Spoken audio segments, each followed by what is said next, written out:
Reuven said unequivocally, he said, if you have Parnasa today in Eretz Yisrael, you should get up and you should move immediately. The Rabbanim are not telling us to move. Is that really the case? Welcome, Rabbi Wandor. I was at the Agudah convention last year. And on Shabbos morning, 10 o'clock in the morning, there was an Ask the Rabbi session with Reuven Feinstien. And over 200 questions were submitted, which is a decent amount of questions. What he told me next really surprised me. He said that over 40% of the questions had to do with moving to Eretz Yisrael. Now, the Agudah is not a Zionist organization. The fact that almost half of the questions had to do with moving to Eretz Yisrael was very, very telling. Reuven said unequivocally, he said, if you have Parnasa today in Eretz Yisrael, you should get up and you should move immediately. He said, there's no reason for a Jew to be in America today. He said, if you don't yet have Parnasa in Eretz Yisrael, he said, you should keep a valid passport close to you at all times. That was his response. You know, it's interesting that the effect that these kind of things, whether it be October 7th, whether it be the massacre in Sydney, I was sent as part of an Israeli delegation from Zaka Search and Rescue International. The day of the attack, we boarded the first plane. There were 3 individuals from here in Eretz Yisrael. Another 2 joined us from South Africa, and another 2 from the United States. And we were a delegation that came in order to help with the process of bringing the Jews that were murdered in Sydney to a proper Jewish burial. It's having an effect on not only the people that are there, but the whole Jewish community. About the 2 types of Jews I met in Australia after the attack. One type of Jew was the Jew that even if they weren't actively making Aliyah, they were starting to think in the back of their mind that we need to have a contingency plan. We need to have a plan B. Australia is not the long-term solution for the Jewish people, and we need to start thinking about Eretz Yisrael as an option. And then there was the other group of Jews that I met that decided that they're going to be stubborn and they're going to put their heels in the ground, and they're not going to allow the terrorists to be victorious, and they're going to make Sydney, they're going to make Australia more Jewish than ever. And I'm thinking to myself as I'm speaking to them, you can imagine in Nazi Germany, Jews saying, we're not going to allow the Nazis to be victorious. We're going to make Nazi Germany more Jewish than ever. It sounds crazy, but this is sort of their position. I had a whole discussion with the Chabad, the chief Chabad rabbi there, Rabbi Ullman. I tried to be, tactful because his son-in-law was just murdered the day before. And I told him, Rabbi, it's time to start to get the Jews home. It's time to send them to Eretz Yisrael. So he immediately came out and said, I'm a shaliach and I have a job here. I can't just pick up and leave. I said, Rabbi, I'm not speaking to you. I'm speaking to all your followers. You need to start moving your followers to Eretz Yisrael. So his response was that every Jew is a shaliach.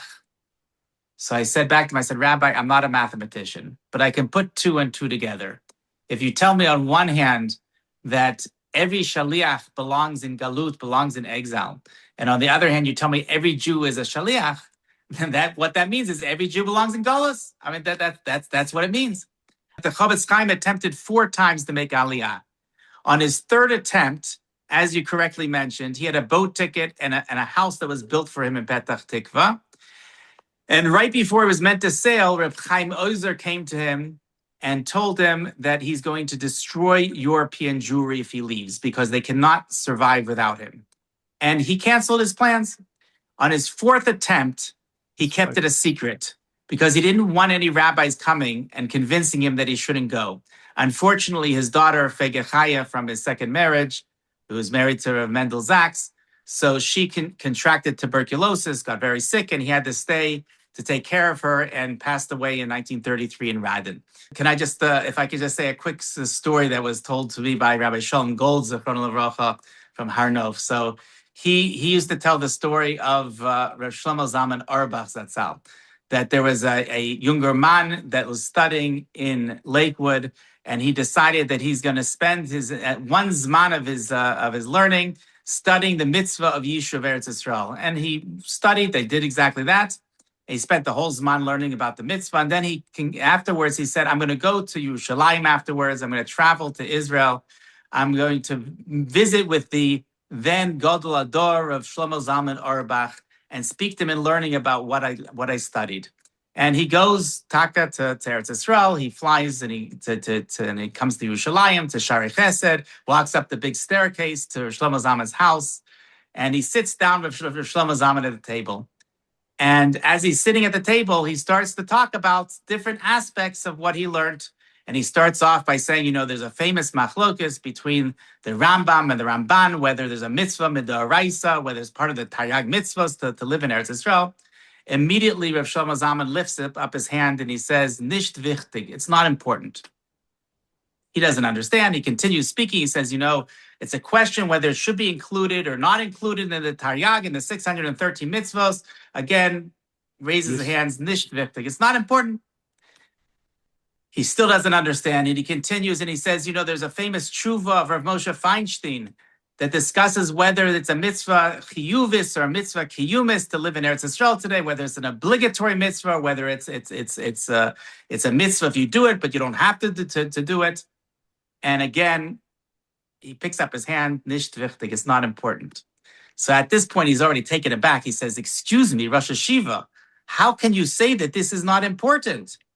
And Rav Shlomo Zalman, with his smile, says back to him, he says, ask any child that's in Cheder, where does the Rebbeinu Shalom want the Jewish people to be? Any child that's learned basic Chumash understands that the Rebbeinu Shalom wants the Jewish people to be in Eretz Yisrael. He says, if you don't have that fundamental, that basic understanding that is what the Rebbeinu Shalom wants, then all these pilpulim that you're talking about, whether it's a mitzvah saseh, whether it's not a mitzvah saseh, whether it's part of the taryag, whether it's not, whether it's a mitzvah chiyuv, or kivus, these are nice. It's nice to discuss, but they're irrelevant if you don't understand the fundamental, which is this is the Ratzon Hashem. This is what the Rebbeinu Shalom wants from the Jewish people. You need to start with that, and I think that is something that is often lacking in the educational system in America today. The Har HaBayis, having the Dome of the Rock over there, you know what it says to every terrorist? Someone asked me, another podcaster, Michal asked me, he says, why do you always put the picture of the Dome of Rock on your video thumbnails? And I stopped doing it. I'm not doing it all the time. Why do I do it? Because in Gaza, when they went in there, every house had a picture of that Makam HaMikdash. And to them, what that meant was that until we build that Beis Hamikdash, Hashem, Kivyochel, is on their side. He's allowing them to have a shlita, a holding on the holiest spot in the world. That's insane. They called the war Al-Aqsa floods after the Mikdash. And the failure of Jewish people around the world to recognize the significance of what this means, the busha. We talk about that we say in Tachnun, today was Monday, we say in Tachnun that the Goyim shouldn't see this embarrassment to Hashem, that there's a Al-Aqsa mosque over there, and they hold that up, Lines, they hold it up to the world and say, look, it's Har HaBayis B'Yadehem. That's what they say to everybody. And if that doesn't hurt us, then there's something wrong with our kesher, with HaKadosh Baruch Hu. There's something missing. And, okay, so I went off on my tangent. Okay, but getting back... if you speak about Har HaBayis, you're going to get me onto... You're going to get me on a tangent. I know, but we got to stick on the topic. We're back to the topic of and excuses. I'm not sure that that's the right topic, because I have a ton to say about Har HaBayis and the revolution that's going on there today. But unfortunately, it's a topic that... we'll leave it to a separate video. The tragic death of Charlie Kirk was mourned by so many, and I'm not making... The message to me, what I felt, and this might be my cynical self was, and this might be too early to even say what I'm saying, is that people felt that if we could only explain to Mamdani why we're so good. And I saw an article this morning, somebody posted a video of Hatzalah Flatbush helping a car accident victim who was wearing a keffiyeh, and they saved his life. And they posted that out, and we continue doing chesed, but we shouldn't fall into the question, the idea of, like you're saying, is that let's make galus work. Let's see how we could not read this sign. And one of the ways that we do that, when people say, is that Eretz Yisrael is not a valid place for a person to be because they can't do the mitzvos there. We can't learn Torah. We can't do parnasa. We can't live in our kids will go off the derech. All these reasons that were brought up in that video all had to do with, like, yeah, I'm going to agree with you. I'm going to concede that Eretz Yisrael is a place for Jews to go today. I'm going to concede that argument, right? But for me personally, like you said, I'm here to raise a family. I go to my daf yomi. I have a job. My kids, I'm not taking my kids out of school. They're going to all go off the derech. And what do you say to that? Because that's like the majority of people. They're going to agree that we should all be here, but they're going to say, it's not for me. I have a business. I have to marry. I'm paying my son-in-law's kollel check. All the things that he's doing that he can't really pick up and leave. So what do you say to that? So first of all, I want to say that this galus is no different than any other galus that we've had throughout history. You don't have to be a professional historian to know basic Jewish history and understand that every galus ends the same way. The problem is we always figure it out too late. And I think, unfortunately, this may not be the exception. The Gemara in Sanhedrin is very clear when the Jews are not doing what they're supposed to be doing. He has to bring a Hamandani in order to wake us up.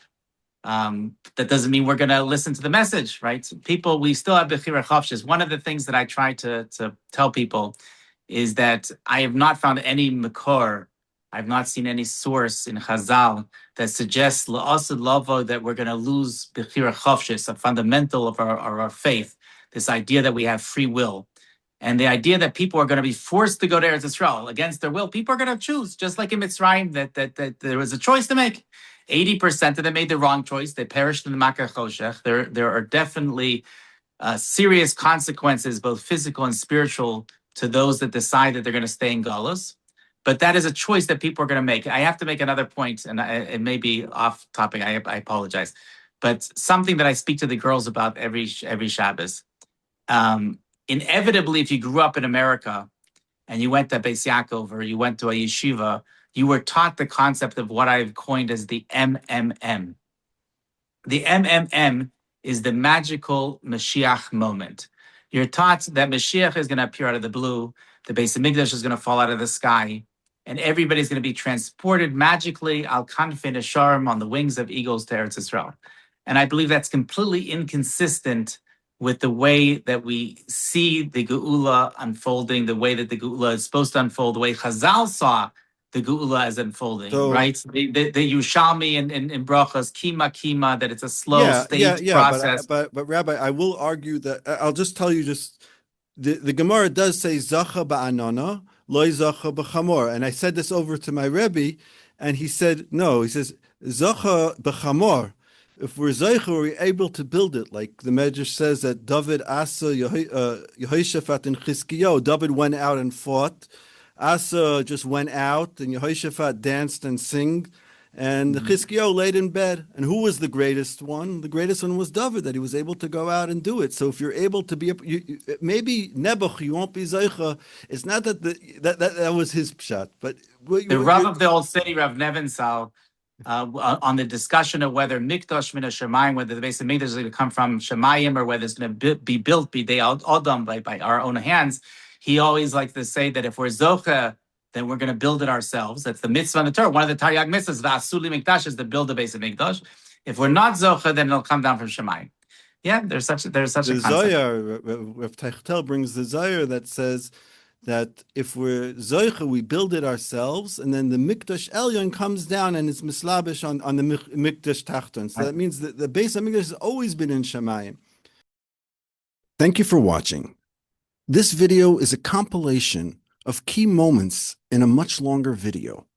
You can find it. It's me asking the toughest questions about Aliyah. It's a 58-minute video. So if you like this video, please make sure to check out the long video. I'm sure you will like that. And hit the subscribe button. We need to stay connected. In this week's portion, Vayechi, Yaakov Avinu is asked to come back to Eretz Yisrael to be buried in Eretz Yisrael. I was thinking about it. There are three people. There was Yaakov Avinu, there was Yosef, and there was Moshe Rabbeinu. Yaakov Avinu asked that his bones be brought back and never be put in the land of Chutz La'aretz. Yosef, on the other hand, his bones were put into the Nile River.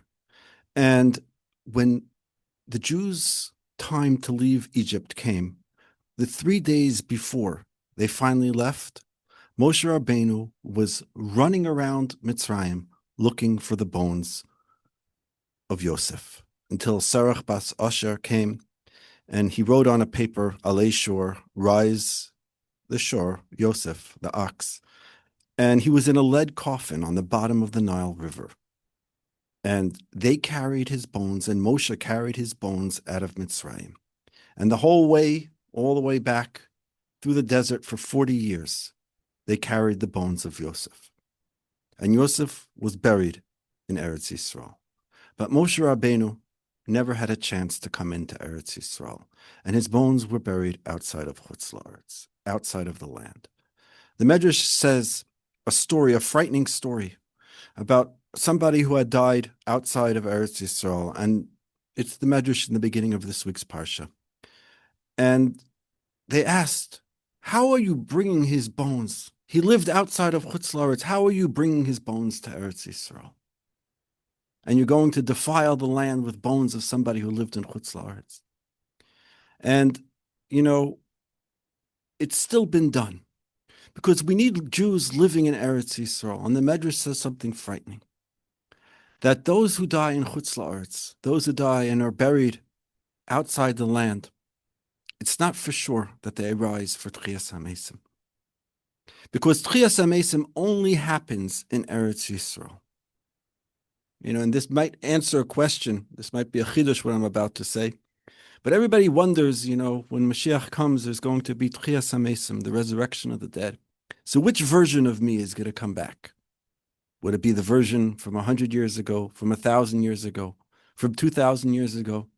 We all the souls today are the highest level of perfection. The Ramdur, Moshe David Vali, says that the neshamos, when they come back, they only come back in their imperfect state. That the part of the neshama that was complete doesn't come back. So which version comes back? Well, the answer, my friends, I think is very simple. Since the resurrection of the dead only happens in Eretz Yisrael, the version that comes back, the version is the version who lived in Eretz Yisrael. So I want to bless you, chazak va'amatz, that you should have the koach, that we should all have the koach.